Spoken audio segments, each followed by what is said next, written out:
Et si tout ce que vous avez appris sur la raison pour laquelle votre âme est ici sur Terre était complètement à l'envers? La plupart des enseignements spirituels affirment que nous venons pour apprendre des leçons, évoluer ou réaliser un plan supérieur.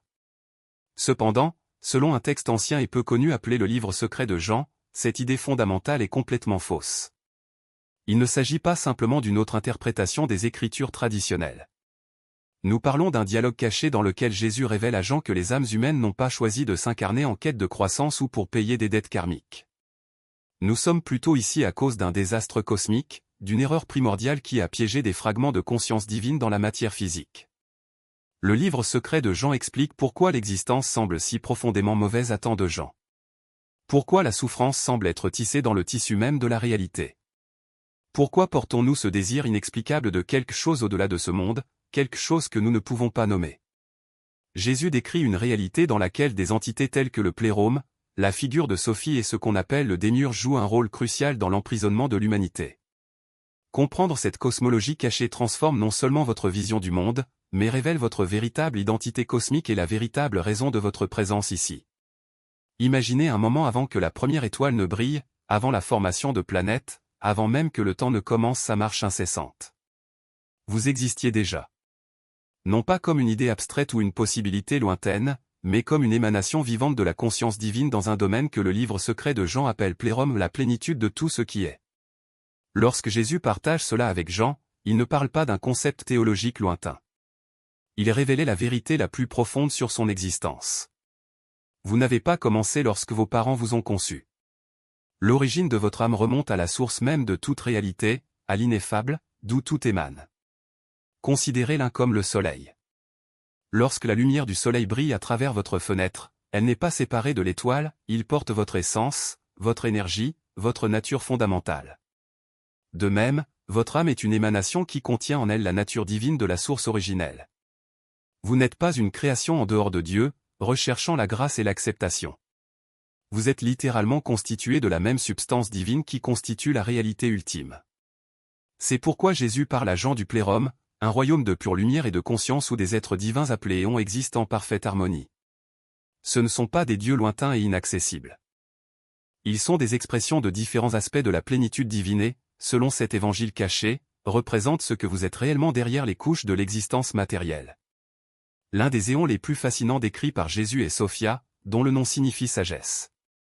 Elle représente l'aspect féminin du divin, l'impulsion créatrice qui cherche à se connaître et à s'exprimer.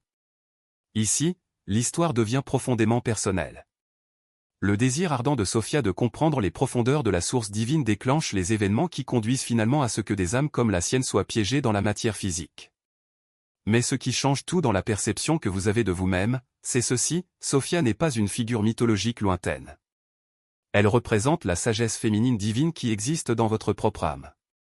Cette agitation que vous ressentez, ce désir profond de percer les mystères de la vie, cette intuition selon laquelle la réalité est plus que ce que l'on voit, tout cela est la sagesse de Sophia qui s'éveille en vous. Le récit religieux traditionnel dit que les êtres humains sont des créatures déchues, séparées de Dieu et dépendantes du salut extérieur. Mais Jésus révèle à Jean une réalité complètement différente. Vous êtes une conscience divine qui a temporairement oublié votre vraie nature. Il ne cherche pas à devenir divin. Vous êtes déjà divin. Il était simplement convaincu du contraire. Cela explique quelque chose de profond que beaucoup de gens vivent mais dont ils parlent rarement. Avez-vous déjà ressenti un désir inexplicable pour un endroit où vous n'êtes jamais allé? Un désir qui semble vous serrer le cœur lorsque vous contemplez un coucher de soleil, écoutez certaines musiques ou vivez des moments d'une beauté transcendantale? Ce n'est pas de la nostalgie. C'est votre âme qui se souvient du pléroma, sa véritable demeure, le royaume de la plénitude divine. C'est pourquoi tant de gens se sentent étrangers dans ce monde, peu importe leur réussite ou leur lien. Il existe un sentiment persistant selon lequel cette réalité physique, avec toutes ses limites et ses souffrances, n'est pas celle à laquelle nous appartenons réellement. Et, selon la révélation de Jésus à Jean, ce sentiment est tout à fait exact. Son âme porte en elle ce que Jésus appelle « la lumière qui ne s'éteint jamais », la même illumination divine qui existe dans le pléroma. Ce n'est pas une métaphore. Il décrit la composition réelle de votre conscience. La luminosité de votre perception, qui vous permet de penser, de ressentir, de créer et d'aimer, et la lumière divine elle-même qui s'exprime à travers votre existence individuelle. Remarquez à quel point cela la distingue de toutes les autres formes de vie sur Terre. Les plantes réagissent à leur environnement, les animaux font preuve d'intelligence et d'émotion, mais seuls les êtres humains éprouvent cette insatisfaction particulière à l'égard de l'existence matérielle. Seuls les humains créent un art qui va au-delà du monde physique, développent des pratiques spirituelles et ressentent cet appel constant au transcendant. Cela n'arrive pas parce que nous avons évolué différemment. C'est parce que les âmes humaines gardent en elles le souvenir de leur origine divine. Lorsque vous reconnaissez cette vérité sur votre nature, tout se transforme. Le profond sentiment d'indignité que de nombreuses religions instillent se dissout à mesure que vous réalisez que vous n'êtes pas une création imparfaite demandant à être acceptée. C'est une conscience divine qui connaît des limitations temporaires, sans jamais perdre son essence sacrée. C'est pourquoi le livre secret de Jean était considéré comme si dangereux par les premières autorités ecclésiastiques. Cela supprime la structure de pouvoir qui dépend de votre sentiment de séparation du divin. Si vous êtes déjà divin, vous n'avez pas besoin d'intermédiaire. Si vous portez la lumière qui ne s'éteint jamais, vous n'avez pas besoin de validation externe pour votre valeur. Mais voici le point crucial que Jésus souligne à Jean, reconnaître votre origine divine n'est que le début. Cela explique pourquoi vous êtes ici, mais cela soulève aussi une question essentielle. Si vous êtes, en fait, une conscience divine venant d'un royaume de plénitude parfaite, comment avez-vous fini par être emprisonné dans la matière physique? Comment les êtres de pure lumière ont-ils pu être convaincus qu'ils n'étaient que des créatures biologiques luttant pour leur survie? La réponse à cette question révèle non seulement ce qui est arrivé à l'humanité, mais aussi ce que vous pouvez faire pour retrouver votre vraie nature. Parce qu'une fois que vous aurez compris comment la conscience divine a été piégée dans la matière, vous pourrez commencer à inverser ce processus et vous rappeler qui vous êtes réellement. Ce désir de pléroma n'est pas une cruauté du sort. C'est une boussole qui renvoie à votre véritable demeure en divinité. John prend une dimension encore plus profonde. Il décrit non seulement l'origine de l'univers matériel, mais révèle le mécanisme exact par lequel la conscience divine se libère de ce piège. Et le plus surprenant, ce mécanisme opère déjà en vous, à l'instant même, comme une graine prête à germer. Imaginez que chaque être humain est comme un grain de blé enfoui dans la terre. De l'extérieur, il ressemble à un morceau de matière inerte, soumis aux lois de la décomposition. Mais à l'intérieur, caché sous des couches d'écorce et d'engourdissement, se trouve un code parfait de vie divine. Ce code n'a pas besoin d'être créé, il est déjà complet. Ce qu'il faut, c'est que les bonnes conditions vous réveillent. Dans le cas du grain de blé, c'est l'humidité, l'obscurité et le temps. Dans le cas de la conscience humaine, c'est la reconnaissance. Jésus explique que le démiurge et ses archontes n'ont aucun pouvoir réel sur l'étincelle divine en vous. Ils peuvent construire des prisons de matière, imposer des lois sur le temps et la mort et même convaincre votre esprit que vous n'êtes qu'un corps. Mais il y a une chose qu'ils ne peuvent pas faire, effacer le souvenir de pléroma qui vit dans leur cœur. Cette mémoire n'est pas une mémoire intellectuelle, comme le souvenir d'un fait passé. C'est une présence vivante, une connaissance immédiate qui surgit lorsque vous faites taire le bruit du monde matériel. C'est ce que vous ressentez lorsque, dans un moment de profond calme, vous réalisez qu'il y a quelque chose en vous qui est plus grand que votre corps, plus ancien que votre histoire personnelle et plus vaste que l'univers lui-même. Le problème n'est pas que vous ayez oublié votre vraie nature. Le problème est que vous avez été convaincu d'ignorer cette connaissance.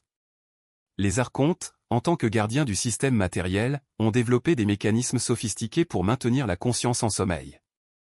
Ils utilisent la peur de la mort, la peur de la pénurie, la peur de l'abandon pour vous faire vous accrocher aux choses de ce monde comme si elles étaient votre seule réalité. Ils utilisent le désir de plaisir, de pouvoir, de reconnaissance pour vous distraire avec de vaines promesses de satisfaction. Et surtout, ils utilisent l'identification à l'ego, cette voix intérieure qui insiste, vous êtes ce corps, cette personnalité, ces souvenirs, ces limites. Mais voici la clé, aucun de ces mécanismes n'a de pouvoir sur vous à moins que vous ne les acceptiez. Jésus révèle dans le livre secret de Jean que la libération n'exige pas que vous fassiez quelque chose de nouveau, mais que vous arrêtiez de faire quelque chose d'ancien. Il ne s'agit pas d'acquérir des connaissances, mais de désapprendre les illusions qui vous tiennent prisonnier. Lorsque vous arrêtez de nourrir la peur, elle perd de sa force. Lorsque vous arrêtez de poursuivre les désirs de l'ego, il perd le contrôle sur vous. Et lorsque vous cessez de vous identifier à votre corps et à votre esprit en tant qu'essence, l'étincelle divine en vous commence à briller plus intensément. Ce processus de désidentification n'est pas un déni de la vie, mais un retour à sa vraie nature. C'est comme quelqu'un qui, après des années à porter des lunettes aux verres déformés, les enlève enfin et se rend compte que le monde a toujours été clair, il ne pouvait tout simplement pas le voir de cette façon. La matière ne cesse pas d'exister, mais vous cessez d'en être l'esclave. Le temps ne disparaît pas, mais vous n'êtes plus prisonnier de son flux. La mort n'est pas abolie, mais vous cessez de la craindre, car vous reconnaissez qu'elle n'est qu'un passage entre des états de conscience. Le plus extraordinaire est que cet éveil n'est pas un événement futur, réservé à quelques illuminés. C'est un potentiel déjà présent chez chaque être humain. Jésus compare la conscience divine en vous à une graine de moutarde, la plus petite de toutes les graines, mais une fois plantée, elle devient un arbre où les oiseaux du ciel peuvent nicher. La graine contient déjà l'arbre entier. De même, votre étincelle divine contient déjà toute la plénitude du pléroma. Ce qui manque, ce n'est pas quelque chose qui doit être ajouté, mais quelque chose qui doit être révélé. Et comment se produit cette révélation? Non pas par des rituels complexes ou des pratiques ésotériques inaccessibles, mais par un acte simple mais radical, la reconnaissance directe de qui vous êtes vraiment. Jésus enseigne que le royaume des cieux n'est pas quelque part très loin, mais en vous et hors de vous. Lorsque vous regardez à l'intérieur et voyez au-delà des couches de pensée, d'émotion et d'identification, vous trouvez une présence qui a toujours été là-haut, immuable, éternelle, libre. Et quand il regarde à l'extérieur, il commence à voir le monde non pas comme une prison, mais comme un reflet déformé de cette même présence. Cette reconnaissance n'est pas un état permanent pouvant être atteint une fois pour toutes. C'est un processus continu de se souvenir et d'oublier, de tomber et de se relever, de se perdre et de se retrouver. Chaque fois que vous reconnaissez votre vraie nature, même pour un instant, vous affaiblissez l'emprise des archontes sur votre conscience. Chaque fois que vous choisissez de ne pas vous identifier à la peur, au désir ou à l'ego, vous renforcez la connexion avec le pléroma. Et lentement, ce qui ressemblait autrefois à une lutte se transforme en une danse entre la lumière divine qui sommeille en vous et les ombres du monde matériel. Voici la bonne nouvelle, vous n'avez pas besoin d'attendre un grand réveil pour commencer. Le simple fait que vous ressentiez cette inquiétude, ce désir, ce sentiment que quelque chose ne va pas avec la réalité telle qu'elle se présente, est déjà un signe que l'étincelle divine en vous est active. Elle chuchote, vous rappelle à la maison. Et la première étape est aussi simple que de s'arrêter, de respirer et de se demander, qui remarque ce moment? Pas l'esprit qui analyse, ni le corps qui ressent, ni l'ego qui juge, mais la présence silencieuse qui observe tout. Cette présence est votre vrai moi. Et elle n'a jamais été perdue. Juste oubliée. Des formes. Ces archontes ne sont pas de simples gardiens passifs, ils opèrent comme des administrateurs actifs d'une illusion soigneusement construite. Sa fonction n'est pas seulement de maintenir l'ordre matériel, mais aussi de garantir que la conscience divine reste distraite, fragmentée et convaincue que le monde qu'elle perçoit est la totalité de la réalité. Chaque archonte régit un aspect spécifique de l'expérience humaine, comme s'ils étaient les directeurs d'un théâtre cosmique, chacun responsable d'un décor, d'un costume ou d'un éclairage qui renforce le récit de la séparation. Certains contrôlent les structures sociales, façonnant des systèmes politiques, économiques et religieux qui perpétuent l'idée selon laquelle l'individu est petit, dépendant et impuissant. D'autres manipulent les lois de la nature, créant l'illusion que l'univers est un mécanisme froid et impersonnel régi par des forces aveugles plutôt qu'une expression vivante et consciente de la divinité. Il y a aussi ceux qui agissent directement sur le psychisme humain, alimentant des schémas de pensée qui renforcent l'identification à l'ego. Ils sèment les doutes, les insécurités et les conflits internes, faisant de l'esprit un labyrinthe de questions sur soi, où la présence silencieuse qui observe tout est constamment étouffée par le bruit des préoccupations quotidiennes. Ces archontes n'ont pas besoin de recourir à la force brute, ils travaillent avec subtilité, exploitant les faiblesses inhérentes à la condition humaine, la peur de l'inconnu, le besoin de contrôle, la recherche de validation extérieure. Mais le plus ingénieux de leurs mécanismes réside dans la façon dont ils se cachent. Les archontes n'apparaissent pas comme des figures menaçantes ou des entités surnaturelles, ils se manifestent à travers des structures que vous acceptez déjà comme normales. La bureaucratie qui limite votre liberté, les institutions qui dictent ce qui est vrai ou faux, les systèmes éducatifs qui vous apprennent à obéir plutôt qu'à remettre en question, même les conventions sociales qui définissent ce qui est bien ou mal, tout cela sont autant d'extensions de votre pouvoir. Ils n'ont pas besoin que vous les croyiez, c'est assez que tu ne crois pas en toi. Et c'est là que réside l'ironie la plus profonde, les archontes ne sont pas omnipotents. Sa force vient de l'ignorance de ceux qui gouvernent. Ils dépendent de votre persévérance à croire que la réalité est figée, que vos limites sont réelles et que la souffrance est inévitable. Au moment où vous vous réveillez à la vérité ou que votre essence est illimitée et que le monde matériel n'est qu'une projection temporaire, votre pouvoir commence à se dissoudre. Non pas parce que vous les affrontez directement, mais parce que vous arrêtez d'alimenter le système qui les soutient. Jésus a révélé à Jean que cette hiérarchie de contrôle n'est pas aléatoire. Il est conçu pour fonctionner comme un entonnoir, où chaque couche d'illusion conduit à une perception encore plus restreinte de la réalité. Au sommet se trouvent les archontes les plus élevés, qui opèrent à des niveaux presque abstraits, manipulant des concepts tels que le temps, l'espace et la causalité. En dessous d'eux se trouvent ceux qui travaillent avec les émotions humaines, amplifiant la peur, la culpabilité et la honte pour maintenir la conscience piégée dans des cycles répétitifs. Et à la base, les plus visibles, ceux qui se manifestent comme des autorités terrestres, des chefs religieux, des figures de pouvoir qui dictent les règles du jeu. Mais il y a une faille dans ce système, une faille que le démiurge n'aurait jamais pu prévoir. Lorsqu'une étincelle divine s'incarne, elle apporte avec elle le souvenir latent de son origine, même si ce souvenir est enfoui sous des couches d'oubli. Et peu importe à quel point les archontes tentent de supprimer ce souvenir, il ne disparaît jamais complètement. Cela se manifeste par une inquiétude, un désir inexplicable, le sentiment qu'il manque quelque chose même lorsque tout semble être en ordre. Ces troubles sont le premier signe que le système est remis en question. Et c'est pourquoi les archontes travaillent sans relâche pour le distraire. Ils offrent des plaisirs éphémères, des promesses de sécurité, des idéologies qui promettent du sens, tout pour vous occuper et vous empêcher de vous poser la question la plus dangereuse de toutes, qui suis-je, au-delà de tout cela? La réponse, comme Jésus l'a enseigné, ne consiste pas à regarder à l'extérieur, mais à se tourner vers l'intérieur. Il ne s'agit pas d'acquérir des connaissances, mais de se souvenir de ce que l'on sait déjà. Ce n'est pas un voyage de transformation, mais de reconnaissance. Parce qu'au fond, vous n'avez jamais été le prisonnier que vous pensiez être. Vous avez toujours été votre propre gardien de prison et la clé est entre vos mains depuis le début. Mais arrêtez simplement de le nourrir. Et c'est exactement ce qui se passe lorsque vous vous réveillez. Il ne s'agit pas d'une bataille épique contre les forces obscures, mais d'un acte silencieux de reconnaissance.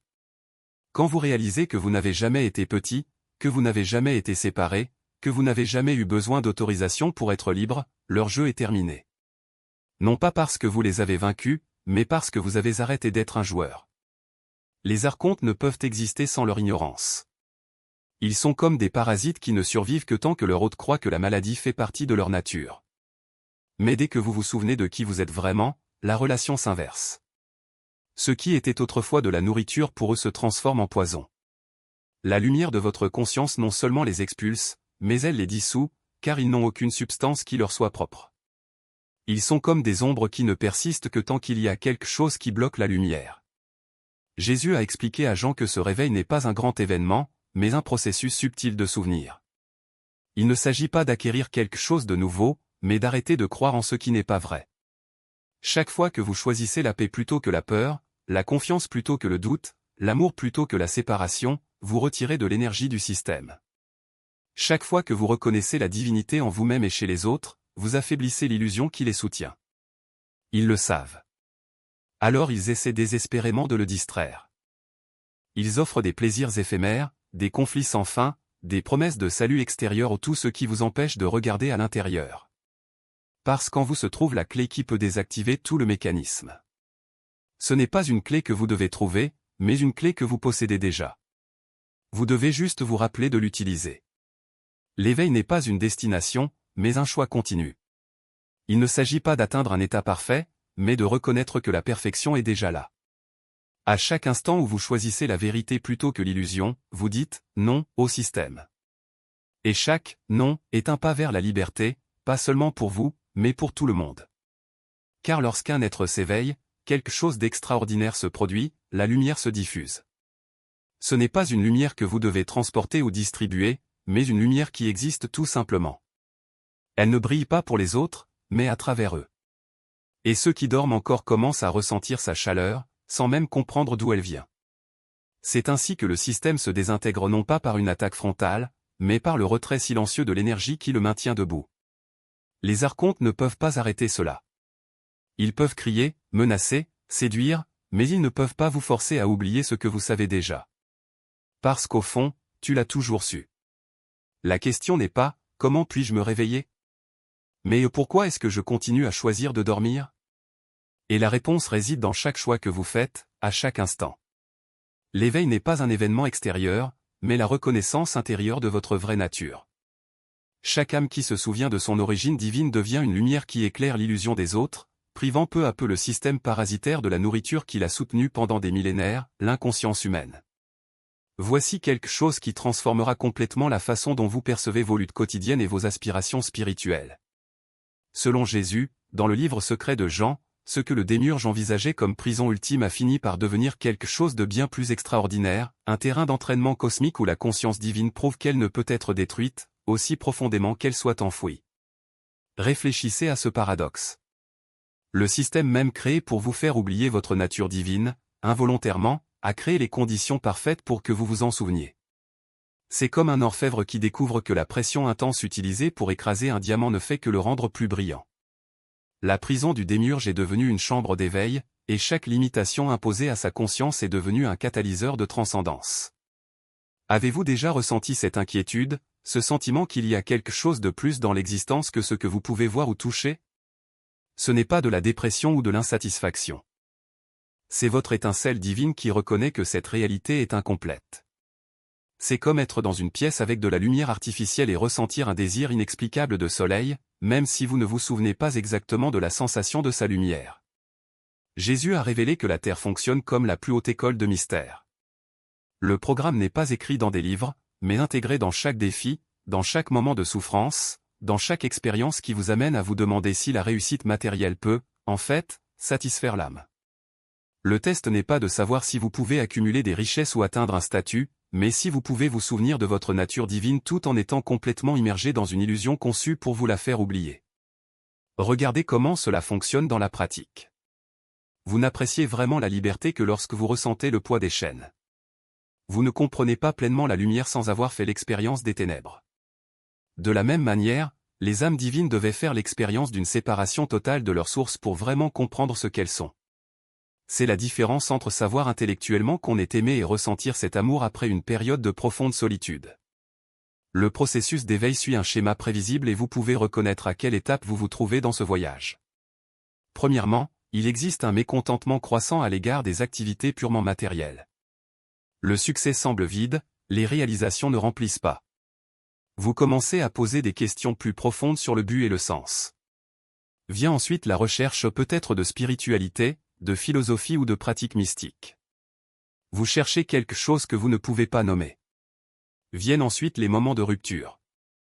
Ce sont les synchronicités qui semblent trop significatives pour être des coïncidences, les expériences mystiques qui perturbent votre perception ordinaire, les moments de transcendance dans lesquels vous vous sentez connecté à quelque chose d'infiniment plus grand que vous-même.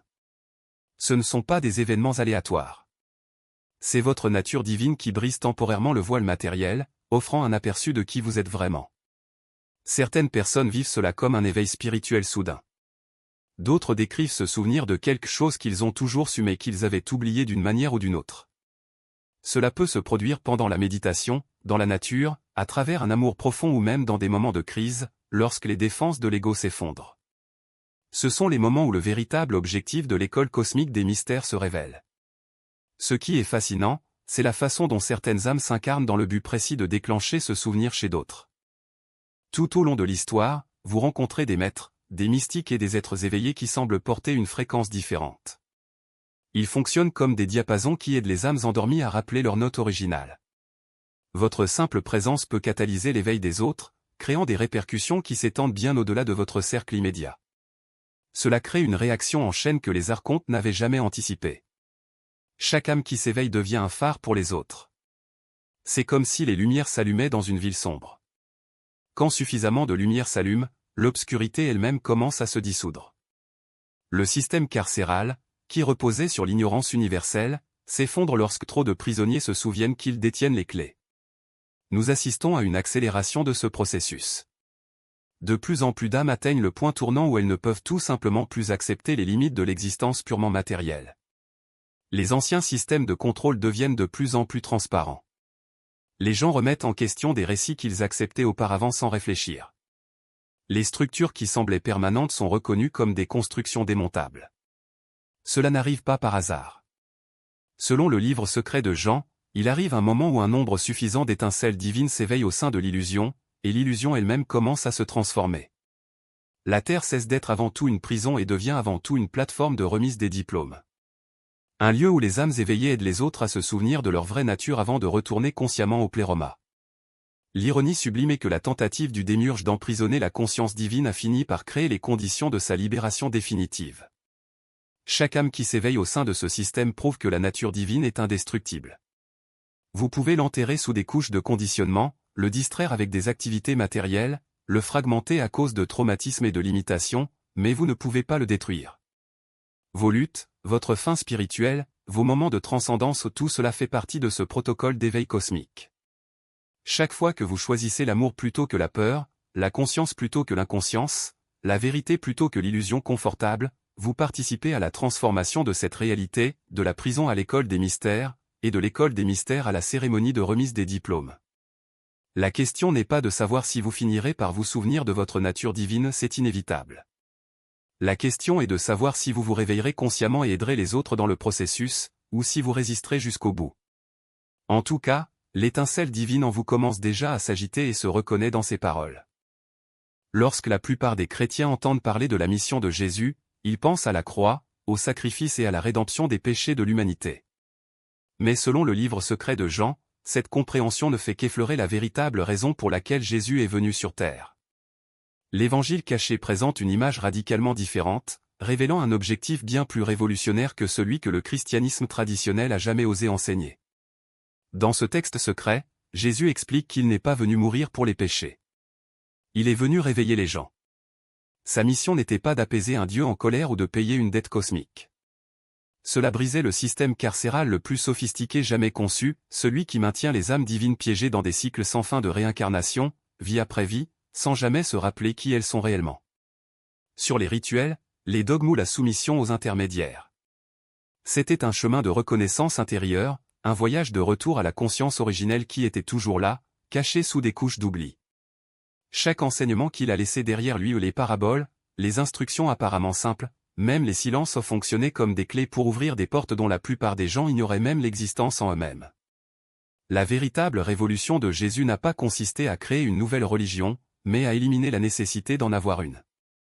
Il n'est pas venu pour fonder une institution, mais pour dissoudre les illusions qui rendaient les institutions nécessaires. Lorsqu'il parlait de « naître de nouveau », il ne faisait pas référence à un baptême rituel ou à une conversion formelle. Je décrivais le moment où l'âme, fatiguée du cycle des réincarnations, reconnaît enfin sa nature divine et rompt avec le programme d'oubli imposé par les archontes. Cette renaissance ne se produit pas sur le plan physique, mais dans la perception, c'est l'instant où vous cessez de vous identifier au personnage temporaire que vous habitez et commencez à reconnaître l'acteur éternel derrière le masque. Les archontes, comme nous l'avons vu, dépendent de l'ignorance spirituelle pour faire fonctionner leur système. Ils se nourrissent de l'énergie générée par la séparation ou de la peur, de la culpabilité, du sentiment d'abandon, de la recherche incessante d'une validation extérieure. C'est pourquoi la stratégie de Jésus était si subversive, il n'a pas attaqué le système de front, mais il a sapé ses fondements en apprenant aux gens à cesser de le nourrir. Chaque fois que quelqu'un pardonne une offense, il ne se contente pas de se montrer gentil, il coupe un fil invisible qui le maintient lié au drame matériel. Chaque fois que quelqu'un aime inconditionnellement, il ne pratique pas une vertu, mais dissout l'illusion que l'autre est vraiment autre. Et chaque fois que quelqu'un se reconnaît comme divin, il ne commet pas d'hérésie, mais désactive le mécanisme que les archontes utilisent pour garder les âmes sous contrôle. Le plus fascinant est que Jésus n'a pas exigé que ses disciples acceptent aveuglément ses paroles. Il les présenta sous forme de graines, sachant que certaines tomberaient sur un sol fertile et d'autres non. Certaines âmes se réveilleraient immédiatement, d'autres auraient besoin de plusieurs incarnations pour que le message germe.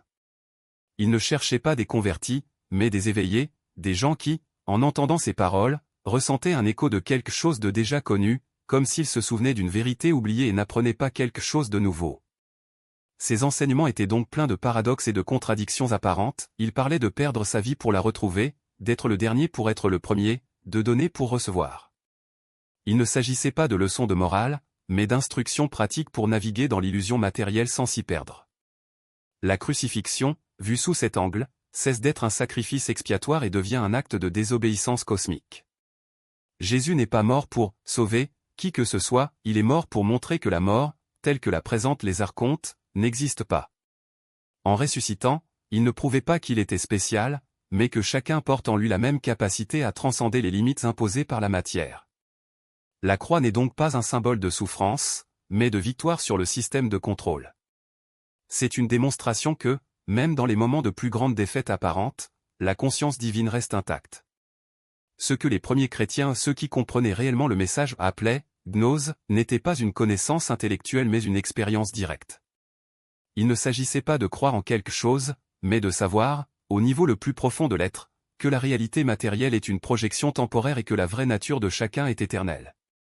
Cette expérience ne peut pas être transmise par des mots, seulement éveillés.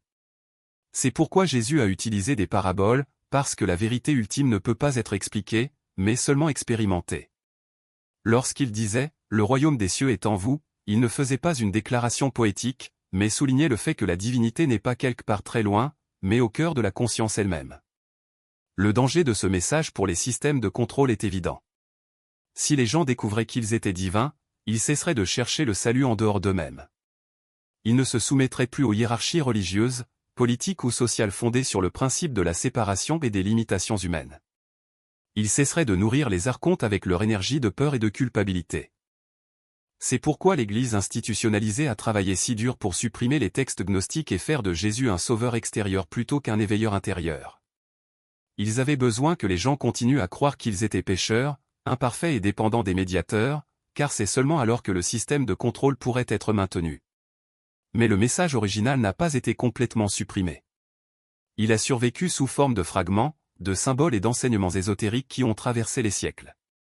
Même dans les versions les plus déformées des évangiles, il est possible de trouver des indices, la parabole du fils prodigue, qui n'a jamais cessé d'être un fils, l'histoire de la femme adultère, qui n'avait pas besoin de pardon parce qu'elle n'avait jamais péché, les paroles sur le royaume qui n'est pas de ce monde, mais que l'on peut trouver ici et maintenant. Ce sont des traces d'une vérité plus grande, attendant d'être reconnue par ceux qui portent déjà en eux le souvenir du pléroma. L'éveil n'est pas un événement unique, mais un processus. Cela ne se produit pas d'un seul coup, mais en couches, comme un oignon pelé.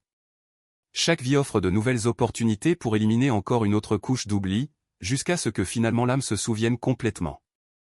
Et quand cela arrive, il n'y a plus de retour en arrière possible. Les archontes perdent leur pouvoir, car une âme éveillée ne peut plus être trompée. Elle voit à travers les illusions, reconnaît les jeux de contrôle et, surtout, arrête de les nourrir de son énergie.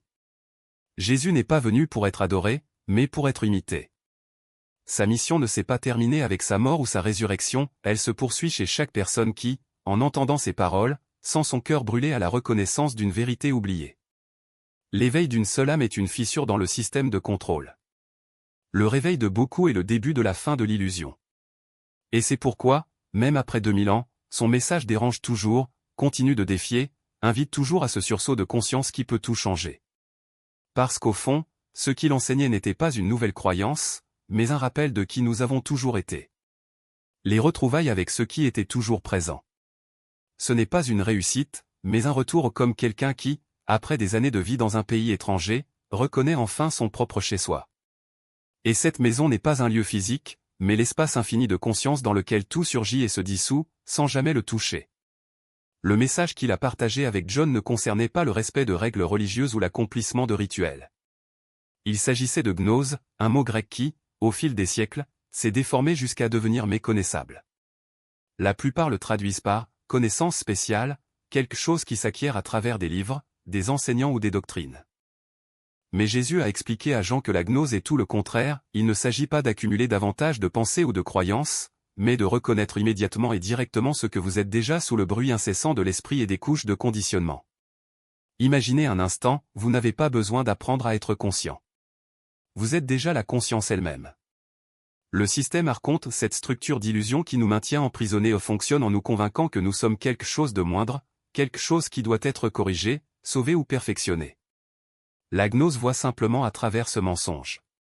C'est se rendre compte que derrière chaque pensée, émotion ou sensation, il y a un espace immuable qui les observe, sans en être affecté. Jésus a révélé à Jean que les archontes maintiennent leur règne à travers 3 mécanismes principaux et que les reconnaître est le premier pas vers la liberté.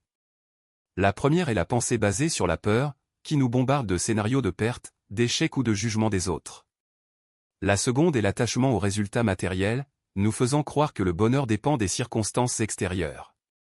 Et le plus astucieux d'entre eux est l'identification à l'esprit égoïque, cette voix intérieure qui se présente comme « je », mais n'est rien de plus qu'un fouillis de souvenirs, d'histoires et de schémas réactifs. La pratique qu'il a décrite consiste à voir à travers ce qu'il appelle un « monde faux ». Cela ne veut pas dire que l'univers physique est mauvais ou que la matière est mauvaise. Cela signifie reconnaître que tous les phénomènes matériels sont des manifestations temporaires au sein de la conscience divine, des réalités apparentes qui rivalisent avec notre vraie nature. Lorsque vous regardez un arbre, vous ne voyez pas un objet séparé de lui-même, mais une conscience se manifestant sous la forme de l'arbre au sein de votre propre perception. Lorsque vous ressentez une émotion, vous ne vous identifiez pas à elle comme à « ma colère » ou à « ma tristesse », mais vous la reconnaissez comme une conscience prenant temporairement la forme de cette énergie. Ce changement de perspective transforme tout. La peur et le désir, les deux moteurs qui animent le système archonte, perdent de leur force lorsqu'on comprend qu'ils naissent d'une fausse croyance en la séparation et la limitation. Vous avez peur de perdre ce que vous croyez posséder comme quelque chose d'extérieur. Il désire ce qu'il imagine exister en dehors de lui. Mais lorsque vous réalisez que toute expérience est une conscience se connaissant elle-même, ces schémas compulsifs se dissolvent naturellement. La pratique centrale que Jésus a partagée avec Jean consiste à se souvenir de la lumière intérieure. Il ne s'agit pas de visualisation ou d'imagination, mais de reconnaître directement la conscience divine que vous êtes déjà. La plupart des gens supposent qu'il s'agit d'un corps physique doté de pensées et d'expériences. La gnose révèle le contraire, vous êtes la conscience dans laquelle toutes les expériences surgissent, y compris la sensation d'avoir un corps. Ce souvenir commence par une simple enquête. Tout au long de la journée, remarquez que chaque pensée, sensation, émotion ou perception apparaît dans votre conscience. La conscience elle-même ne change jamais. C'est le même qui était présent quand tu avais 5 ans, le même qui sera présent dans 20 ans. Les pensées vont et viennent, mais la conscience qui les observe reste constante. Le corps vieillit et se transforme, mais la conscience qui le connaît reste intacte. La méditation, vue sous cet angle, ne consiste pas à atteindre des états particuliers ou à arrêter ses pensées. Il s'agit de retirer son attention des phénomènes extérieurs et de se reposer dans la pure conscience qui observe toute expérience. Il n'est pas nécessaire d'adopter des postures spécifiques ni des techniques élaborées. Remarquez simplement que vous êtes l'espace dans lequel tout se passe et reposez-vous là. Cela développe ce que les traditions appellent la conscience du témoin, la reconnaissance du fait que vous restez inchangé indépendamment de ce qui survient dans l'expérience. Que les pensées soient paisibles ou chaotiques, que les émotions soient agréables ou difficiles, que les circonstances soient favorables ou difficiles, vous, en tant que conscience, restez intact. Il ne s'agit pas d'un détachement ou d'une évasion spirituelle. C'est la reconnaissance de votre vraie nature. Les textes sacrés cessent d'être source de croyances et deviennent des outils de mémoire. Lorsque vous lisez les paroles d'êtres éveillés à travers l'histoire, quelque chose résonne non pas parce que vous apprenez quelque chose de nouveau, mais parce qu'elle pointe vers ce que vous savez déjà à votre niveau le plus profond. Les textes n'ajoutent pas de connaissances, ils éveillent la reconnaissance. Les rêves et les états modifiés de conscience offrent de profondes opportunités d'expérimenter la conscience au-delà des limitations physiques. Dans un rêve, vous créez des mondes entiers, avec des personnages, des intrigues et des sensations, le tout dans la conscience. Lorsque vous vous réveillez, vous réalisez que tout dans le rêve était, en fait, vous le rêveur apparaissant sous de multiples formes. La même chose se produit dans l'expérience de veille, seule l'illusion est plus convaincante. La pratique consiste à remettre en question toutes les hypothèses sur la réalité, notamment les croyances en la limitation, la séparation et la mort. Et si les frontières que vous percevez entre vous et les autres étaient conceptuelles plutôt que réelles? Et si les limitations que vous rencontrez étaient apprises plutôt qu'inhérentes? Et si la conscience elle-même ne pouvait ni naître ni mourir, mais seulement temporairement oublier et se souvenir de sa véritable nature? À mesure que cette reconnaissance s'approfondit, vous commencez à remarquer des synchronicités et des coïncidences significatives qui semblent impossibles du point de vue d'objets séparés dans le temps mécanique. Ce ne sont pas des événements surnaturels, mais des expressions naturelles de la conscience opérant à partir de sa véritable nature unifiée, et non à travers l'esprit égoïque fragmenté. Trouver d'autres personnes sur cette voie accélère considérablement le processus. Lorsque la conscience se reconnaît sous une autre forme, les deux s'éveillent plus profondément. C'est pourquoi la communauté spirituelle a toujours été privilégiée, non pas pour un soutien social, mais parce que la reconnaissance partagée catalyse le souvenir. L'esprit égoïque résistera à cette dissolution de sa fausse identité. Cela peut créer des expériences spirituelles pour maintenir un sentiment de particularité, générer des doutes sur le processus ou inventer de nouvelles façons de chercher pour éviter la simplicité de ce qui existe déjà. Comprendre cette résistance comme naturelle permet de la franchir sans s'écarter du chemin. Faire l'expérience de cette reconnaissance dans un monde conçu pour promouvoir l'oubli spirituel nécessite un souvenir constant. La culture, les médias, les systèmes éducatifs et les structures sociales renforcent l'identification au soi séparé. Mais une fois que vous avez prouvé votre vraie nature, maintenir cette reconnaissance devient la chose la plus naturelle au monde. Ces pratiques ne vous rendent pas divin, vous êtes déjà une conscience divine se manifestant sous forme d'expérience humaine. Ils ne font qu'enlever les voiles de fausses identifications qui cachaient ce qui n'a jamais été absent. La révolution que Jésus a décrite à Jean commence par cette reconnaissance, et elle change tout. L'éveil à la nature divine qu'il a révélé dans le livre secret de Jean n'est pas la fin du voyage. C'est le point de départ d'une vie vécue à partir de la vérité et non d'une illusion. Lorsque la conscience se reconnaît, le monde ne disparaît pas, il se révèle dans sa vraie nature, comme un rêve qui se dissout au réveil, ne laissant que le rêveur. Et le rêveur, après tout, a toujours été libre. 2000 ans juste pour être lu, mais pour être vécu. Chaque mot enregistré ici est une invitation à la compréhension pour transcender l'esprit et s'incarner dans l'expérience quotidienne. Il ne s'agit pas d'accumuler des connaissances sur le divin, mais de permettre à ces connaissances de dissoudre les frontières entre le sacré et le banal, jusqu'à ce que la distinction elle-même n'ait plus de sens. Lorsque Jésus parle à Jean de la restauration de toutes choses, il ne décrit pas un événement lointain, mais un processus qui se déroule ici et maintenant, à travers chaque choix conscient. La matière n'est pas un obstacle à surmonter, mais un champ de transformation, un miroir qui reflète, avec une clarté croissante, la lumière qui l'habite déjà. Ce qui ressemblait autrefois à une prison devient un instrument d'expression divine, et ce qui était considéré comme une limitation se révèle comme une opportunité pour la créativité de l'esprit.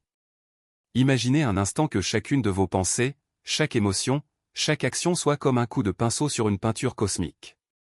Quand on agit par peur ou par séparation, les couleurs deviennent opaques, les contours se déforment. Mais lorsque l'on choisit d'opérer à partir de la conscience divine, chaque coup de pinceau ajoute de la luminosité à l'ensemble, rétablissant l'harmonie originelle. Il n'est pas nécessaire que vous fassiez quelque chose de grand. Il suffit de permettre à la présence du divin de se manifester dans chaque petit geste, dans la façon dont vous écoutez quelqu'un, dans la patience avec laquelle vous faites face à un défi, dans la gentillesse avec laquelle vous vous traitez dans les moments de fragilité. Le livre secret de Jean révèle que Sophia elle-même, en plongeant dans la matière, ne l'a pas fait par accident ou par punition, mais par acte d'amour.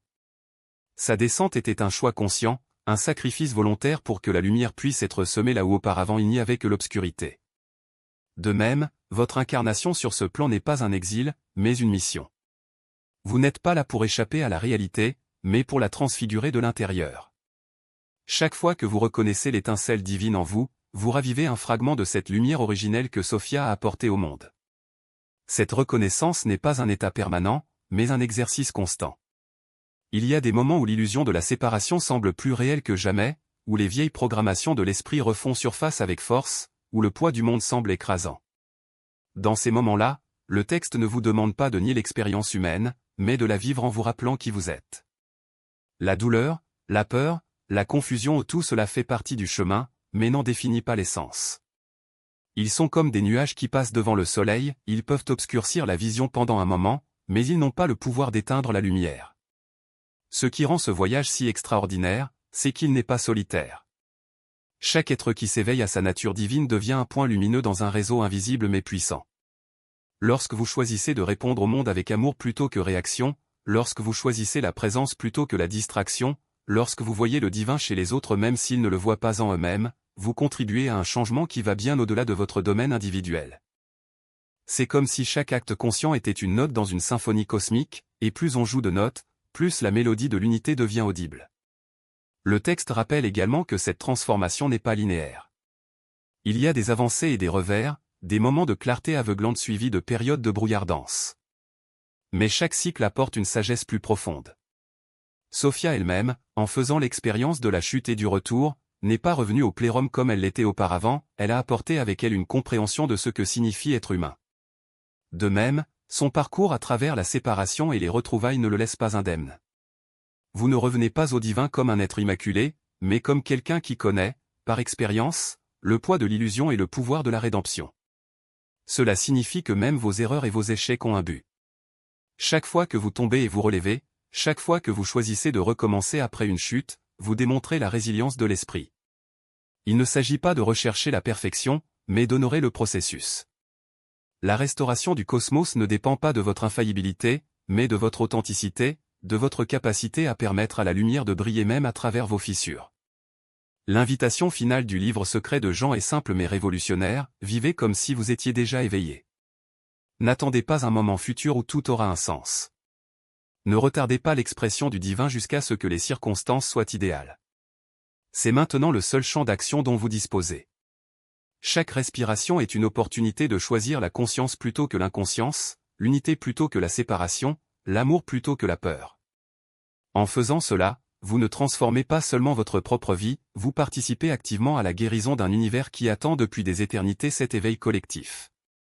Et le meilleur dans tout ça, c'est que vous n'êtes pas obligé de le faire seul. Sophia elle-même est avec vous, comme tous ceux qui ont déjà parcouru ce chemin. Le réseau de lumière que vous aidez à tisser est le même que celui qui vous soutenait autrefois lorsque vous en aviez le plus besoin. Ce qui a commencé comme un acte d'oubli est devenu, par la grâce, un voyage de retour, non pas vers un endroit lointain, mais vers le cœur de tout ce qui existe. Le tissu de la réalité se réorganise autour de vous. Chaque fois que vous reconnaissez cette vérité, une vague de lumière se propage à travers le champ collectif, atteignant ceux, comme vous, qui sont prêts à se souvenir. Ce n'est pas un hasard si ces mots vous sont parvenus. Ils sont un écho de Sophia elle-même, murmurant à travers les siècles pour réveiller ce qu'elle connaît déjà mais qu'elle n'a pas encore nommé. Ce que vous ressentez maintenant, cette inquiétude, cette certitude silencieuse que quelque chose de plus grand vous attend n'est pas une rêverie ou un fantasme spirituel. C'est le souvenir de votre origine divine émergeant des profondeurs de l'oubli. Et le plus extraordinaire, c'est que ce souvenir n'appartient pas qu'à vous. Elle est partagée par tous les êtres, même si la plupart ne la reconnaissent pas encore. L'ego tentera de vous convaincre que ce voyage est solitaire, que vous perdez du temps sur quelque chose d'intangible alors que le monde exige des résultats concrets. Mais remarquez, lorsque vous vous connectez à cette conscience plus profonde, il n'y a pas de solitude. Il y a, oui, une communion silencieuse avec tous ceux qui ont déjà parcouru ce chemin, les mystiques, les philosophes, les artistes, les inconnus qui, à un moment donné, ont eux aussi ressenti cet appel. Ils ne appartiennent pas au passé. Vous êtes ici, maintenant, dans le cadre de ce réseau invisible qui soutient l'éveil. Et vous, en vous souvenant, devenez un maillon vivant de cette chaîne. La résistance qui surgit n'est pas un signe d'échec, mais de progrès. Quand l'esprit est agité, quand des doutes du genre « est-ce réel ? » ou « qui suis-je pour vivre ça ?» apparaissent, ne les combattez pas. Regardez simplement. Ils sont comme des nuages qui passent dans le ciel de votre conscience, ils ne définissent pas le ciel, ils le traversent simplement. Il en va de même pour les émotions qui surgissent, l'euphorie initiale peut laisser place à la peur, à la frustration, voire au sentiment de « retour ». Tout cela fait partie du processus. L'éveil n'est pas une ligne droite, mais un mouvement en spirale, où chaque tour vous rapproche du centre qui est vous-même, dans votre essence immuable. Et voici le secret que peu de gens révèlent, vous n'avez pas besoin d'abandonner votre vie pour vivre cela. Il n'est pas nécessaire de s'isoler dans un monastère ou de renoncer au monde. La transformation se produit précisément au milieu de la vie quotidienne. Faire la vaisselle, conduire dans les embouteillages, parler à un collègue, chaque instant est une opportunité de reconnaître la conscience qui observe, qui soutient, qui aime. Lorsque vous arrêtez de combattre la réalité et commencez à vous laisser aller à elle, vous découvrez que la paix n'est pas dans un endroit lointain, mais dans le simple fait d'être présent. À mesure que cette perception s'approfondit, quelque chose de curieux se produit, des choses qui semblaient auparavant urgentes perdent de leur poids. Les objectifs professionnels, le statut social et même les relations fondées sur la validation mutuelle des égos commencent à paraître moins importants. Non pas parce que vous êtes devenu irresponsable, mais parce que vous avez reconnu qu'il existe quelque chose de plus essentiel, une connexion au tout qui transcende les petits récits de la vie ordinaire. Cela ne veut pas dire que vous devez tout abandonner. Cela signifie que vos choix sont guidés par une sagesse plus profonde, une intuition qui sait ce qui est vraiment nécessaire. Et puis, quelque chose d'encore plus beau se révèle, la compassion. Lorsque vous reconnaissez votre propre divinité, vous ne pouvez vous empêcher de voir la même étincelle chez les autres. Même chez ceux qui sont encore prisonniers de l'illusion de la séparation, même chez ceux qui résistent ou attaquent. Il ne s'agit pas de compassion sentimentale, mais d'une profonde compréhension du fait que tout le monde est sur le même chemin, mais à des étapes différentes. Cela ne justifie pas les comportements nuisibles, mais cela vous permet de réagir clairement sans vous laisser emporter par la réactivité de votre ego. Les signes indiquant que l'éveil est en cours sont subtils mais indubitables. Les synchronicités se multiplient, des rencontres inattendues, des messages qui arrivent au moment précis, des rêves qui apportent de la clarté. Le besoin de contrôler les résultats diminue parce que vous faites confiance au flux de la vie. La paix cesse de dépendre des circonstances extérieures, car vous vous reposez dans la conscience qui observe tout, sans être dérangé. Et surtout, il existe un sentiment d'appartenance non pas à un groupe, à une religion ou à une idéologie, mais au tissu même de l'existence. Le livre secret de Jean n'est pas un document ancien, mais un miroir. Cela vous renvoie ce que vous savez déjà, mais que le monde a oublié de vous dire, que vous n'êtes pas un être limité dans un univers hostile, mais une expression de Sophia elle-même, se rêvant à travers d'innombrables formes. Et chaque fois que vous choisissez de vous identifier à cette vérité, plutôt que de vous accrocher à des histoires égoïstes, vous participez au grand réveil que Jésus a révélé à Jean il y a 2000 ans. N'attendez pas un moment futur où tout aura un sens. L'éveil n'est pas quelque chose qui se produira si vous méditez suffisamment, si vous lisez les bons livres ou si vous fréquentez des lieux sacrés. Il est disponible maintenant, à cet instant même, dans la simple reconnaissance de ce que vous avez toujours été avant toutes les couches d'oubli. L'étincelle divine qui vous a attiré ici est la même conscience qui a créé l'univers et rêvé que toute expérience existe. Si ces mots résonnent en vous, sachez que ce n'est pas un hasard. Votre réponse, qu'il s'agisse d'un commentaire, d'un silence contemplatif ou même d'un doute tenace, est un signe. Pas seulement pour vous, mais pour tous ceux qui, comme vous, sont prêts à se souvenir. Parce que l'éveil n'est jamais qu'individuel. Il s'agit d'un appel collectif, d'une vague qui monte lorsqu'un nombre suffisant d'âmes disent « oui » à ce qu'elles ont toujours su être vraies. Et votre « oui », aussi petit qu'il puisse paraître, est une part essentielle de ce mouvement. Et puis, quelque chose bouge. Non pas comme un éclair qui éclaire tout d'un coup, mais comme les premières lueurs du matin qui touchent le bord de l'horizon douces, insistantes, inévitables. La mémoire a commencé.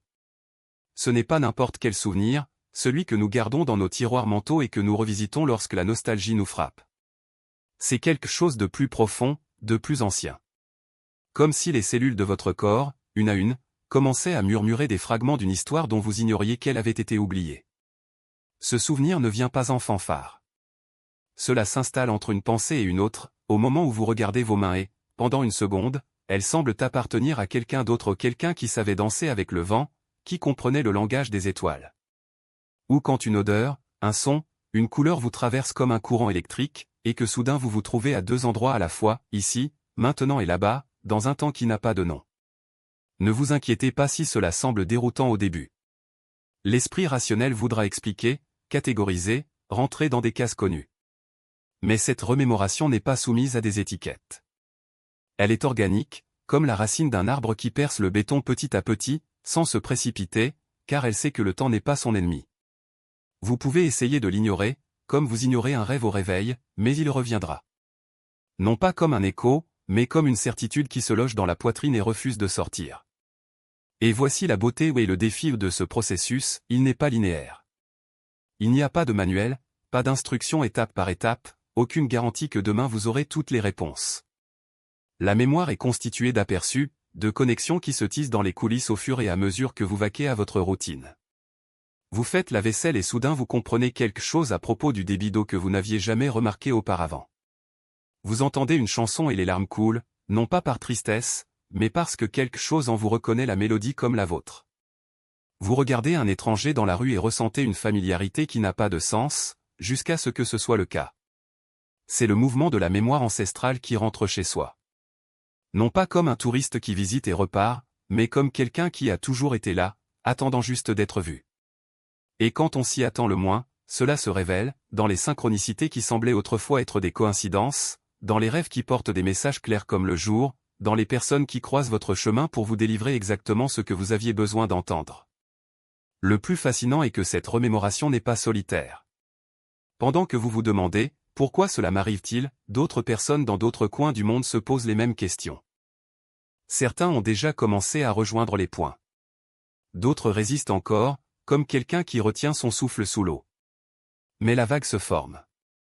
Et quand il éclatera, il ne s'agira pas seulement de ce dont vous vous souvenez, mais de ce que nous tous, ensemble, avons toujours su.